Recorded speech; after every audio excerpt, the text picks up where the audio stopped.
Buenos días. En la clase de hoy trataremos los aspectos bioquímicos fundamentales del metabolismo cardíaco. En el EVA encontrarán 4 documentos correspondientes a esta clase. 2 de estos documentos son los asignados como fundamentos bibliográficos y los otros 2 son de lectura complementaria optativa.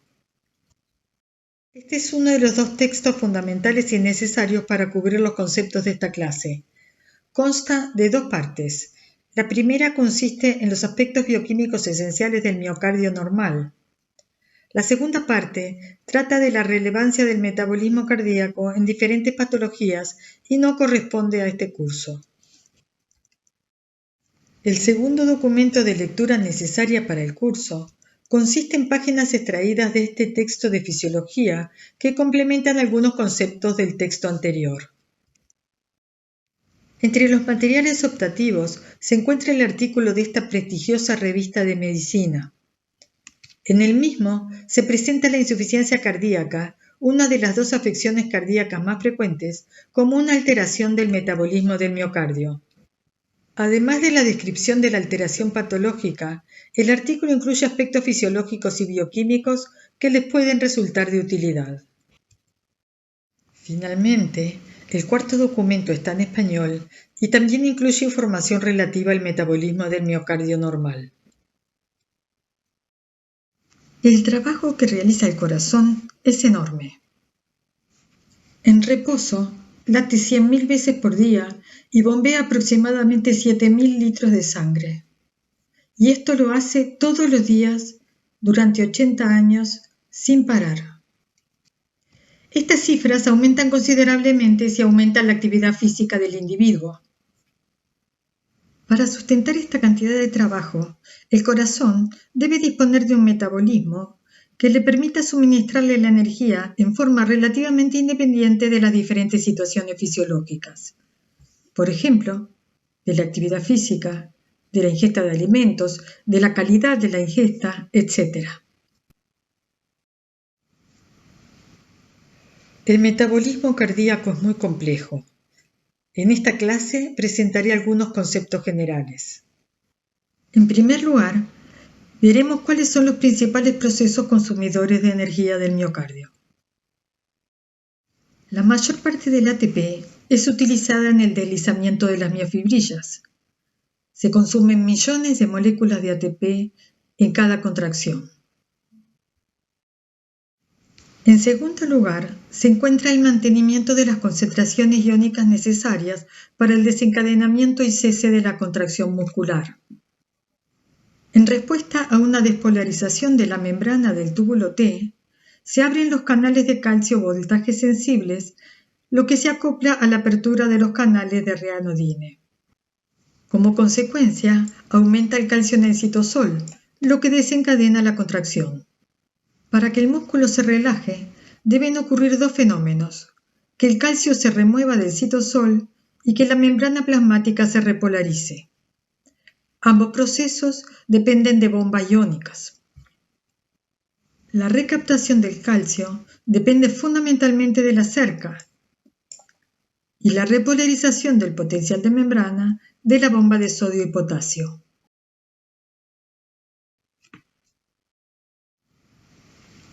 Como consecuencia de esta actividad, el corazón de un individuo en reposo consume 6 kilos de ATP por día. El consumo es continuo.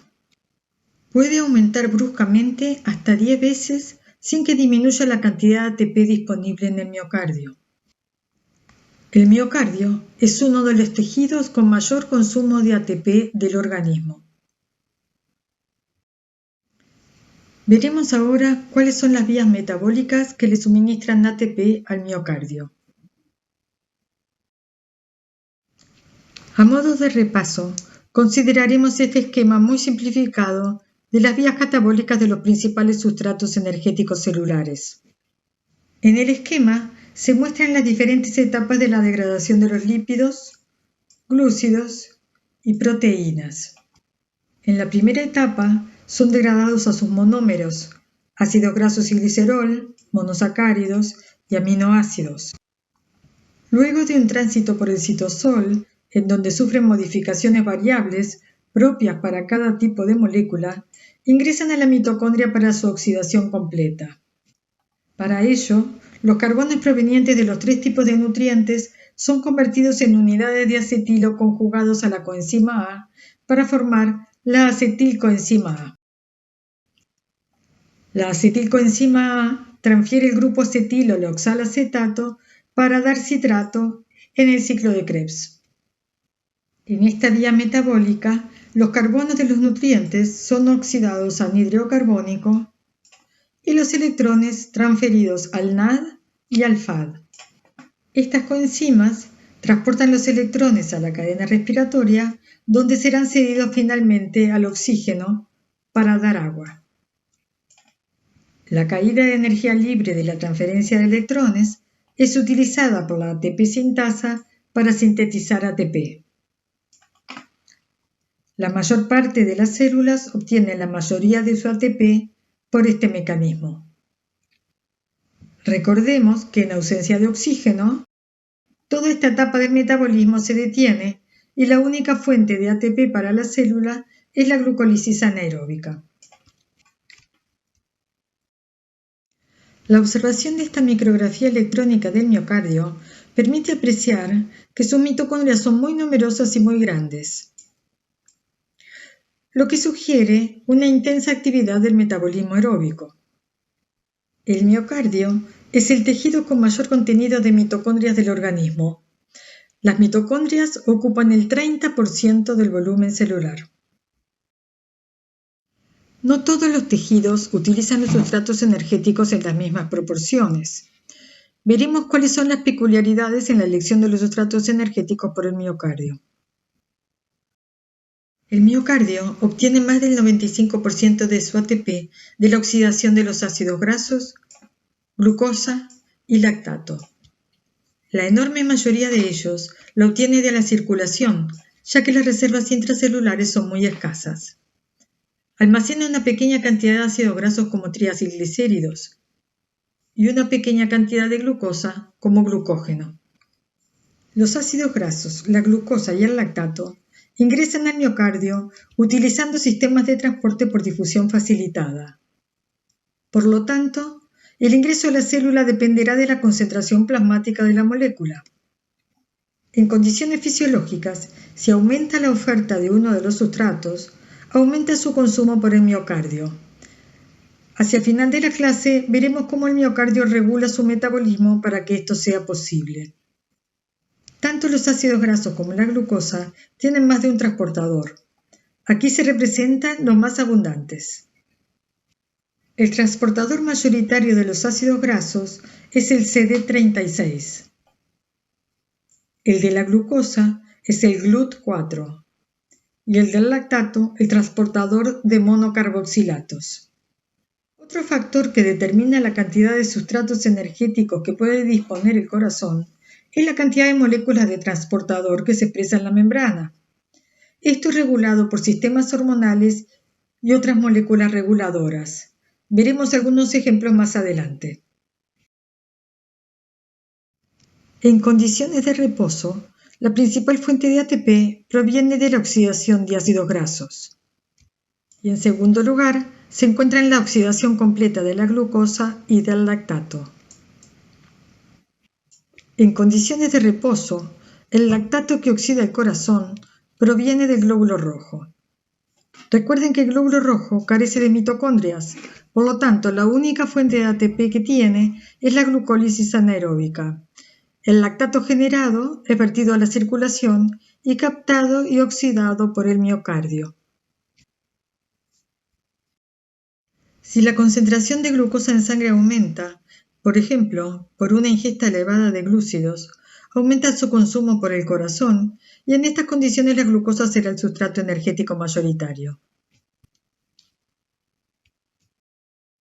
De manera análoga, si aumenta la concentración de lípidos en sangre, por ejemplo, por una dieta hiperlipídica, el consumo de ácidos grasos por el corazón será aún más intenso que en condiciones de reposo.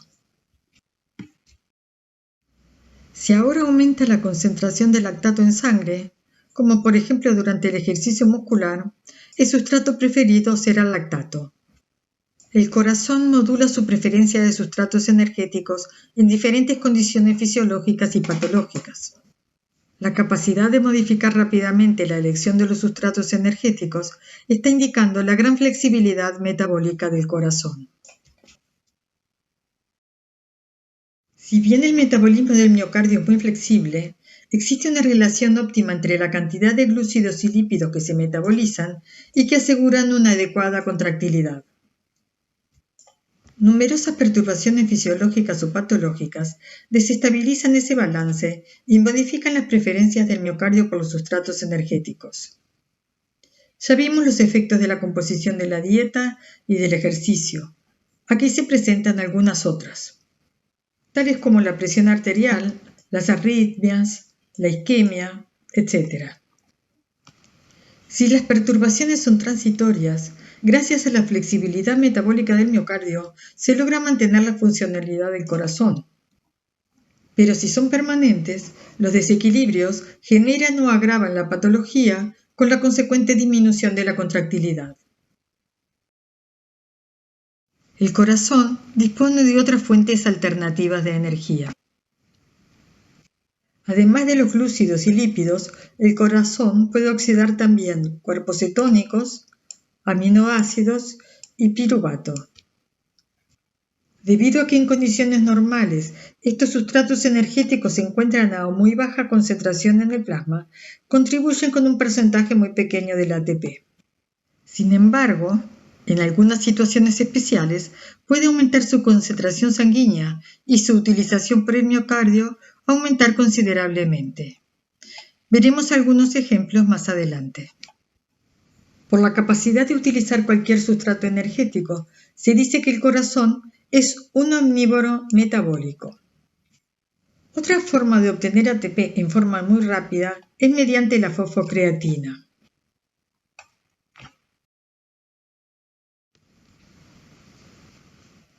Antes de hablar de la fosfocreatina, quiero volver a destacar que el más del 95% del ATP se obtiene mediante fosforilación oxidativa y por lo tanto depende de la disponibilidad de oxígeno en forma continua. El consumo de oxígeno por el miocardio es de los más altos del organismo. El miocardio extrae aproximadamente el 80% del contenido de oxígeno de la sangre coronaria. Por esta razón, si es necesario aumentar el consumo de oxígeno, por ejemplo, durante el ejercicio, solo se puede lograr por el aumento del flujo coronario. Debido a que si no se repone, el ATP se agota en 12-14 minutos, una disminución del calibre vascular de tan solo 10 a 20% resulta en una disminución de su contractilidad. Por estos motivos, la mayor limitante para el metabolismo cardíaco es la hipoxia. Tengamos en cuenta que la oxidación completa de una molécula de glucosa rinde entre 30 y 32 moléculas de ATP y la de palmitato 106 moléculas de ATP. La causa más frecuente de hipoxia miocárdica es la isquemia. La isquemia es la disminución transitoria o permanente del flujo sanguíneo. Es una de las patologías cardiovasculares más frecuentes. Para simplificar el análisis, consideraremos el caso de una obstrucción coronaria completa. En esta situación, el principal problema que enfrenta el miocardio es la insuficiencia del aporte de oxígeno, lo que bloquea completamente la oxidación de los nutrientes. Ello determina un gran incremento de la glucólisis anaeróbica, que rinde tan solo 2 moléculas de ATP por molécula de glucosa. En estas condiciones, la única fuente de glucosa es el glucógeno, que debido a su baja presencia en el miocardio, se agota completamente a los 30 minutos de la obstrucción. Si bien el miocardio logra mantener un funcionamiento mínimo aceptable por unos minutos a través de este mecanismo, el aumento de la concentración de protones agrava la situación, provocando una disminución aún mayor de la contractilidad. En la isquemia prolongada, la acumulación de protones inhibe la glucólisis. De mantenerse, la situación se torna irreversible y conduce a la muerte del tejido. Si la obstrucción es parcial, el sufrimiento miocárdico igualmente se debe a la disminución de la disponibilidad de oxígeno y no a la disminución de la oferta de nutrientes. Como mencionamos en un diapositivo anterior, la fosfocreatina es una fuente de energía alternativa del miocardio.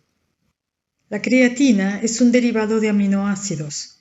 El 50% de las necesidades diarias se obtiene de la ingesta de carne de vaca y de pescado. El resto es sintetizada por el hígado, riñón y páncreas. En la reacción catalizada por la creatina quinasa, la creatina recibe un grupo fosfato del ATP al que se une con un enlace de alta energía para formar la fosfocreatina. La reacción es reversible a las concentraciones celulares de sustratos y productos. En el sentido de derecha a izquierda, sintetiza ATP a partir de ADP y fosfato. Es la forma más rápida de obtención de ATP por el miocardio. La velocidad de formación de ATP es 10 veces mayor que la de la fosforilación oxidativa. En el miocardio, la fosfocreatina cumple dos funciones principales. Es un buffer temporal de regeneración de ATP. La reacción catalizada por la creatina quinasa es especialmente útil cuando existe un aumento brusco del consumo de ATP, como el inicio de un ejercicio violento. Permite amortiguar el descenso de la concentración de ATP en los primeros segundos del inicio de la actividad. En ausencia de oxígeno, mantiene la concentración de ATP por unos pocos segundos. La otra función importante es la de participar en lo que se conoce como la lanzadera de la fosfocreatina. Para entender esta estrategia metabólica es necesario tener presente lo siguiente. La concentración de fosfocreatina en el miocardio es el doble que la concentración de ATP. La mayor parte del ADP que se genera durante la contracción muscular queda unido a la actina de las miofibrillas. La difusión del ATP por los compartimentos celulares es más lenta que la de la fosfocreatina. Y por último, la creatina quinasa se ubica en el espacio intermembrana de la mitocondria y asociada a las miofibrillas. La creatina quinasa mitocondrial transfiere el grupo fosfato de alta energía desde el ATP a la creatina y el ADP que se produce en la propia mitocondria queda rápidamente disponible para sintetizar más ATP en la fosforilación oxidativa. La fosfocreatina que se forma en el espacio intermembrana, debido a su mayor movilidad, difunde rápidamente el citosol y oficia de transportador de fosfato de alta energía hasta el ADP que se encuentra en las miofibrillas. Allí, la creatina quinasa de las miofibrillas transfiere el grupo fosfato de la fosfocreatina al ADP para formar ATP sobre las propias miofibrillas y energizar la contracción muscular.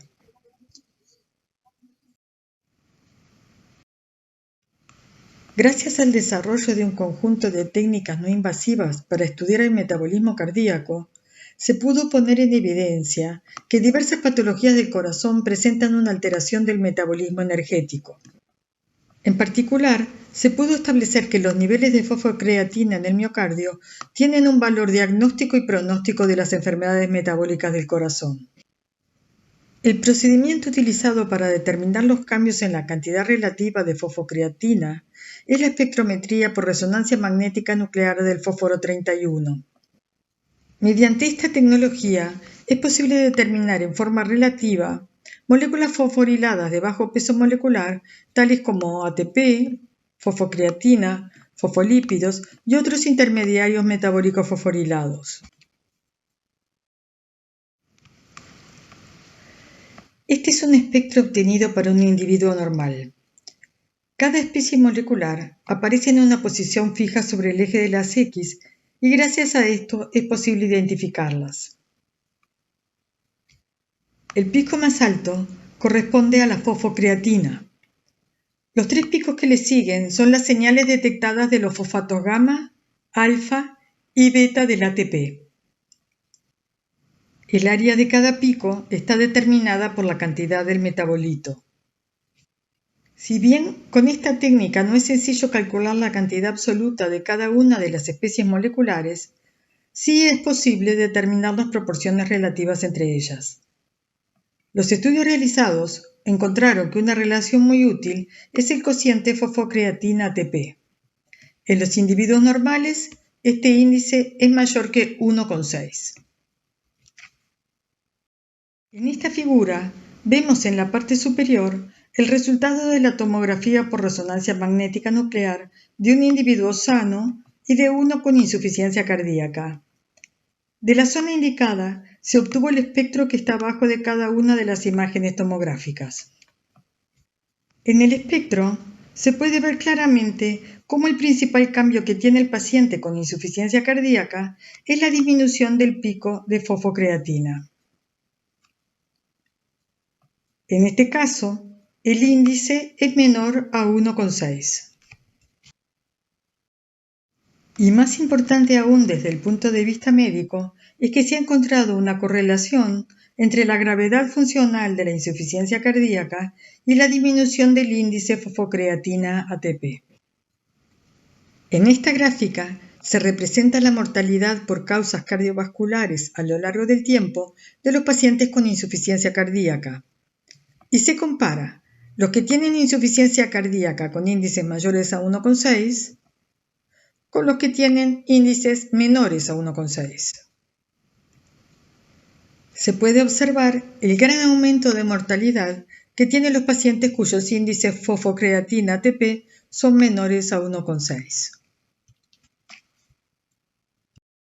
Una característica importante del metabolismo cardíaco es que en un individuo normal las concentraciones de ATP y fosfocreatina se mantienen constantes independientemente de la oferta de sustratos o del consumo de ATP, aun cuando en el ejercicio el consumo de ATP puede aumentar hasta 10 veces. El corazón dispone de múltiples niveles de regulación de su metabolismo. En esta sección voy a mencionar algunos aspectos particulares de la regulación del metabolismo energético del miocardio importantes desde el punto de vista fisiológico y patológico. Quiero hacer un paréntesis aquí para mencionar dos mecanismos de regulación de las vías metabólicas que tal vez no tengan presentes. En el transporte de solutos a través de la membrana, la velocidad del transporte por aumento de la concentración del soluto puede no ser lo suficientemente rápida si el número de transportadores en la membrana es bajo. En estos casos, resulta entonces importante contar con un procedimiento rápido para aumentar el número de transportadores en la membrana. Este mecanismo consiste en tener una reserva del transportador en vesículas intracelulares y próximos a la superficie. Con el estímulo apropiado, estas vesículas se fusionan a la membrana e insertan el transportador. Este fenómeno se conoce también como translocación de la proteína. Cuando el estímulo cesa, el transportador se internaliza y vuelve a almacenarse en vesículas hasta la nueva estimulación. Ahora quiero referirme a la regulación del ingreso de los ácidos grasos a la mitocondria. Para ello es importante tener presente que el ácido graso, en cuanto ingresa a la célula, es conjugado a la coenzima A en una reacción catalizada por la acil-CoA sintetasa. El producto de esta reacción es la acil-CoA. Y este grupo en forma genérica se denomina acilo. Si proviene del ácido palmítico, en forma específica se llamará palmitoilo, y si es del esteárico, estearoilo, etc. Para su oxidación, los carbonos del ácido graso deberán ingresar a la mitocondria, pero la coenzima A no puede atravesar la membrana mitocondrial interna, por lo cual tendrá que ser sustituida por otra molécula transportadora de acilos. La molécula utilizada con este fin es la carnitina. La carnitina reacciona con la acil-CoA para dar acilcarnitina y coenzima A en una reacción catalizada por la carnitina palmitoiltransferasa o llamada también carnitina aciltransferasa. La acilcarnitina puede ahora ingresar a la mitocondria, utilizando un transportador específico, como veremos en el diapositivo siguiente. El transporte de ácidos grasos al interior de la mitocondria utiliza un sistema complejo donde intervienen dos carnitina palmitoiltransferasas diferentes, una ubicada en la membrana mitocondrial externa y otra en la interna, llamadas 1 y 2, y un transportador, la carnitina aciltraslocasa. La carnitina palmitoiltransferasa 1 transfiere el grupo acilo de la acilcoenzima citosólica a la carnitina, y la acilcarnitina resultante difunde hacia la membrana mitocondrial interna, donde la carnitina aciltraslocasa la transporta hacia la matriz. En la membrana mitocondrial interna, con su sitio catalítico ubicado hacia la matriz, se encuentra la carnitina palmitoiltransferasa 2, que cataliza la transferencia del grupo acilo a la coenzima A mitocondrial. La acilcoenzima A ingresa a la beta-oxidación y la carnitina regresa al citosol transportada por la carnitina aciltraslocasa.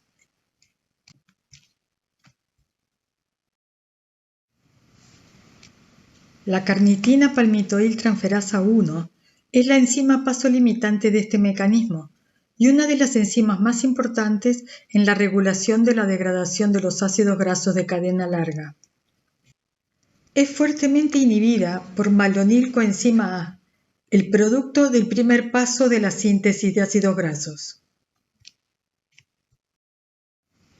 Veremos ahora los siguientes aspectos de la regulación global del metabolismo cardíaco: el acoplamiento con la contracción, la regulación recíproca entre la oxidación de la glucosa y de los ácidos grasos, y la regulación por AMP quinasa. Para las diapositivas que siguen, utilizaremos este esquema del metabolismo oxidativo.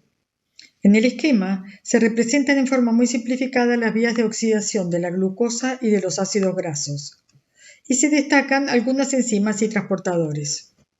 Vemos el ingreso de glucosa a la célula a través del GLUT4, la transformación de glucosa en piruvato, la reacción catalizada por la lactato deshidrogenasa, que en el corazón en condiciones fisiológicas transforma el lactato en piruvato para ser oxidado,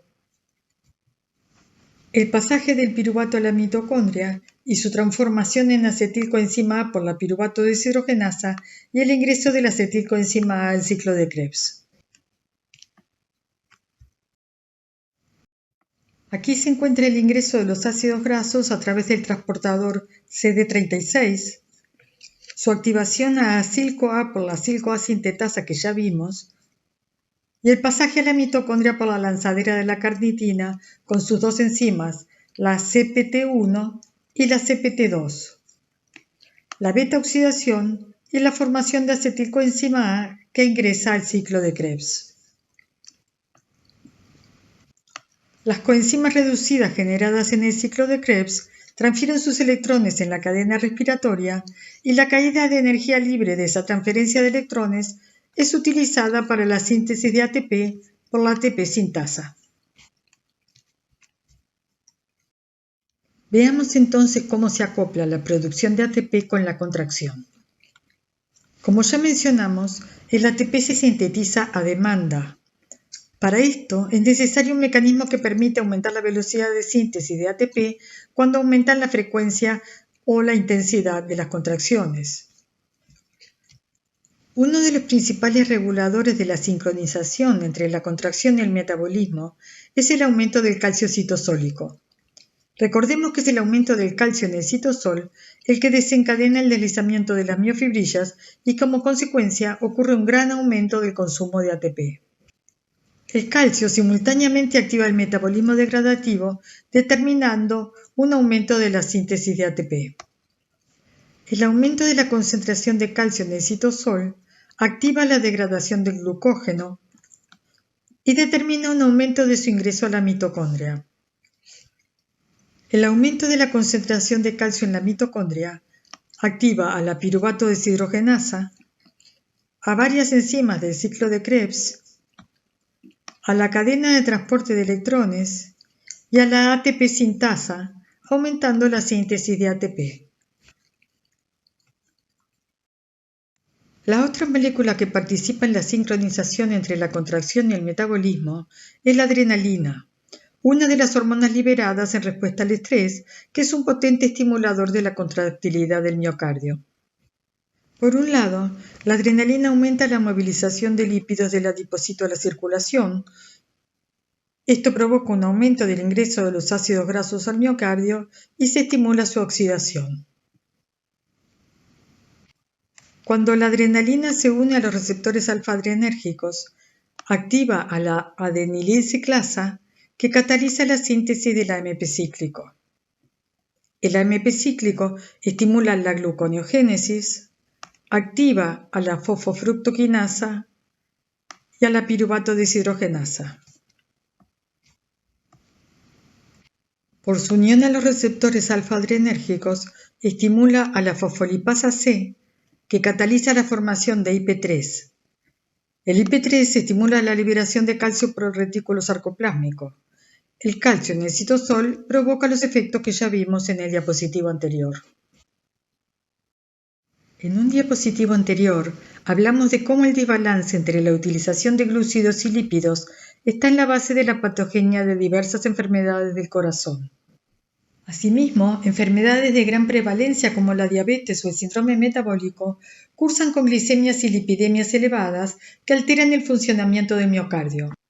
Por estos motivos, la comprensión de la regulación recíproca entre glúcidos y lípidos resulta de gran importancia para la medicina.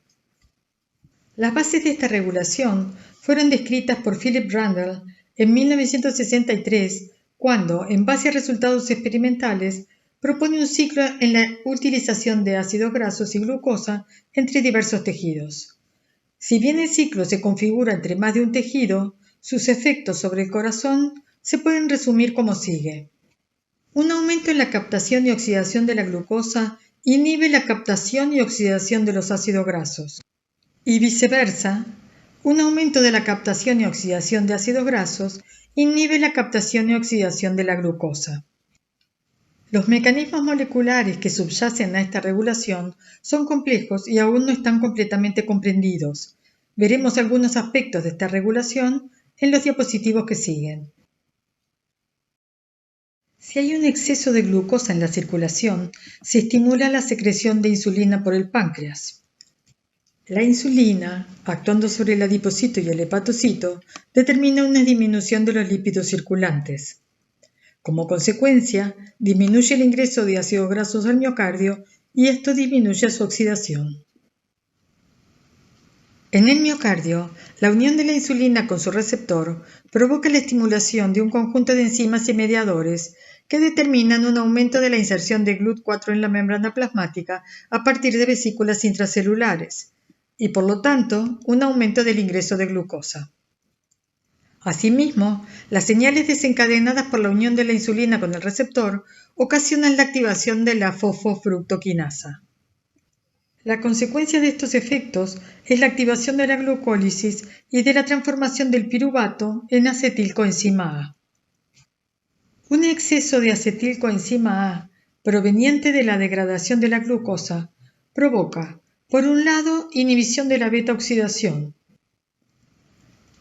y por otro, un aumento de la formación de citrato. El citrato sale de la mitocondria y en el citosol es transformado en malonilcoenzima A, primer intermediario en la síntesis de los ácidos grasos. Como vimos, la malonilcoenzima A inhibe a la CPT1, contribuyendo aún más a la inhibición del metabolismo lipídico. El aumento de los ácidos grasos en sangre inhibe la captación de glucosa por un mecanismo aún no bien conocido y determina un aumento de su ingreso a la célula, de la beta-oxidación y de la concentración de acetilcoenzima A. El incremento de la acetilcoenzima A proveniente de los lípidos, por un lado, inhibe a la piruvato deshidrogenasa y por otro, aumenta la formación de citrato que sale de la mitocondria e inhibe a la fosfofructoquinasa. El conjunto de las dos inhibiciones enzimáticas y la del transporte de glucosa resulta en una disminución de la glucólisis. Como último mecanismo de regulación, hablaremos de la AMP quinasa o AMPK. Se trata de una enzima presente en todas las células del organismo. Como su nombre lo sugiere, es una proteína quinasa activada por AMP. Las proteínas quinasas son enzimas que transfieren grupos fosfatos desde una molécula de alta energía, muy frecuentemente el ATP, a una proteína. La proteína puede ser una enzima o una proteína no enzimática, y la fosforilación puede activar o inhibir al sustrato, dependiendo del sustrato y del sitio en que es fosforilado. Para que las proteínas quinasas sean efectivas como mecanismo de regulación, debe existir una fosfatasa que una vez que el estímulo cesa, remueva el grupo fosfato y retorne a la proteína a su estado basal. En forma genérica, estas enzimas se llaman proteínas fosfatasas. Las proteínas quinasas suelen ser reguladas por mecanismos alostéricos, covalentes o muy frecuentemente ambos. La AMP quinasa es un sensor energético y regulador del metabolismo. Se la considera un regulador maestro del metabolismo celular. Jerárquicamente, se encuentra por encima de los mecanismos individuales de regulación de cada metabolismo. Regula no solo una vía metabólica, sino varias vías metabólicas simultáneamente. Veremos esto con más detalle en los diapositivos siguientes. Modifica la actividad de cientos de enzimas y proteínas. En condiciones metabólicas basales, la AMP quinasa se encuentra inactiva. Cuando baja la carga energética celular y aumenta el AMP, la activa en forma alostérica. Esta activación es moderada, pero si ahora es fosforilada por la quinasa apropiada, aumenta en varios cientos de veces su actividad. Y mientras el AMP esté unido a la enzima, la fosforilación es estable. Cuando la carga energética se restablece y el AMP celular disminuye, el AMP que estaba ligado a la enzima se desprende, y la enzima ahora puede ser desfosforilada por la fosfatasa que la inactiva. Si, como mencionamos en un diapositivo anterior, en el miocardio la concentración de ATP permanece constante, ¿cómo puede aumentar el AMP para activar a la AMP quinasa? Esto es posible por la actividad de la adenilato quinasa, que cataliza la transferencia de un grupo fosfato entre dos moléculas de ADP para dar una molécula de ATP y una de AMP. Un pequeño aumento de la concentración de AMP es suficiente para la activación de la AMP quinasa. Si bien la adenilato quinasa interviene en diversas vías metabólicas, una de las funciones principales en el miocardio es la de generar AMP para la activación de la AMP quinasa. La AMP quinasa puede ser activada por AMP mediante el mecanismo que ya vimos y por el incremento del calcio en el citosol. Una vez activada, fosforila simultáneamente un conjunto de enzimas y proteínas que activan las vías degradativas de producción de ATP e inhibe las biosintéticas que consumen ATP. Se conocen más de 100 proteínas fosforiladas por la AMP quinasa. Algunas de las vías degradativas y procesos activados por esta enzima son la oxidación de los ácidos grasos, la inserción de GLUT4 en la membrana, la glucólisis, la fusión y biogénesis de mitocondrias, lo que aumenta la capacidad de oxidación de los nutrientes y de síntesis de ATP de la célula. Simultáneamente, inhibe la síntesis proteica, la síntesis de ácidos grasos, la síntesis de glucógeno y la gluconeogénesis. La activación por calcio de la AMP quinasa se agrega a los mecanismos que ya vimos de estimulación de la generación de ATP activados por la contracción muscular. La importancia de esta enzima en la regulación del metabolismo se pone en evidencia por los efectos de sus mutaciones. Estas generan una reducción de la carga energética que ocasionan miocardiopatías.